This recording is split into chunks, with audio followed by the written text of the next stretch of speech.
How long, O Lord? Will you forget me forever? How long will you hide your face from me? How long shall I have perplexity in my mind and grief in my heart day after day? How long shall my enemy triumph over me? How long, how long, how long? This is Psalm 13, and it is speaking to me today. I read it, and it resonates with my weary, aching heart. I feel it deep in my bones. It's been almost 4 months since this pandemic really took off and changed everything. And so I say, how long? How long will people continue to fall sick and die by the thousands? How long will we live in this uncertainty and fear? How long until I can hug my family and friends again? How long? It has been a month since George Floyd was killed by police, sparking protests, conversations, and a renewed awareness of racism. But for those who are racialized, who have been living with this reality all their lives and for generations, it has been much longer than that. And so I say again, how long? How long before there is justice? How long until there is change? How long until there is no more resistance or pushback against our broken status quo? How long before Black and Indigenous lives matter to our society?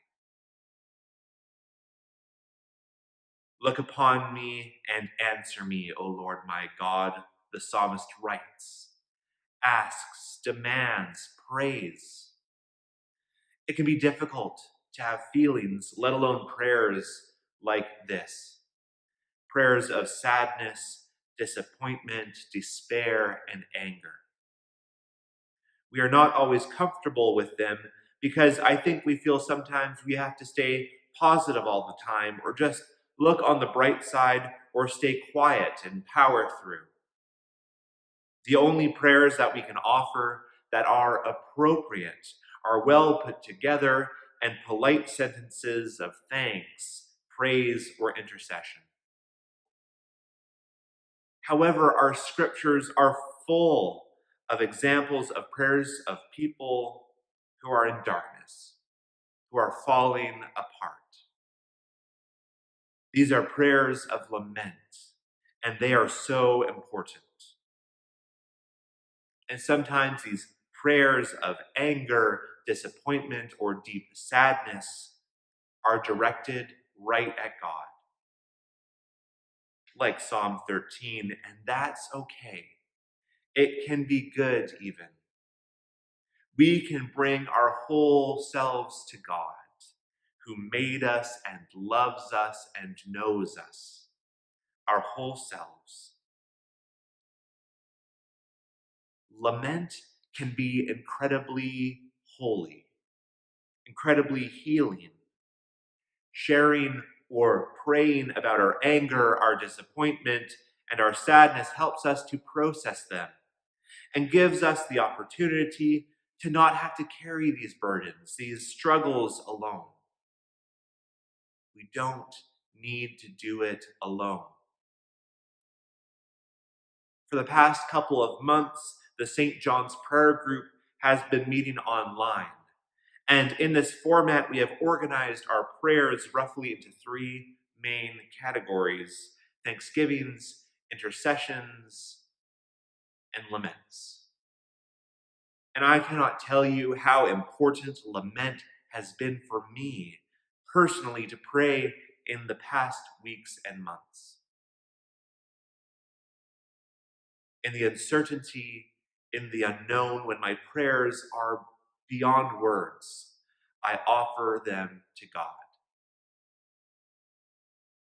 Going back to Psalm 13, the psalmist, though feeling alone, abandoned, ignored even, though they have perplexity in their mind and a heart full of grief, still puts their trust in the mercy of God. They can still speak of joy in God's saving help. I will sing, the psalmist writes. I will sing to the Lord, for he has dealt with me richly. I will praise the name of the Lord Most High. Lamentation and praise, gratitude and anger, joy and sorrow. These do not have to be mutually exclusive. We can feel both these things, pray both these things. For even as we live in this time in the fear, uncertainty, despair, feeling alone, abandoned, perplexed, and grieved, we can feel hope. We can find joy. For the past month, the St. John's discussion group has been reflecting on the theme of exile, looking throughout the scriptures to see how they might be speaking to the exiles that we are experiencing. This past week, we read Isaiah 35, and I want to share just a little bit of that with you. The wilderness and the dry land shall be glad. The desert shall rejoice and blossom. Like the crocus, it shall blossom abundantly and rejoice with joy and singing. And again in Isaiah it is written, for waters shall break forth in the wilderness and streams in the desert. This is the promise of God. In our wilderness and our exile, in our deserts, we will find God there. We will find cool, refreshing water where we were not expecting it. We will find life and hope. I pray that you are able to find joy and hope right now. I pray that you can give thanks and trust in the mercy of God. But don't be afraid to lean into lament, to offer your whole being to God, to offer your prayers of how long. God will hear them all with love and with grace.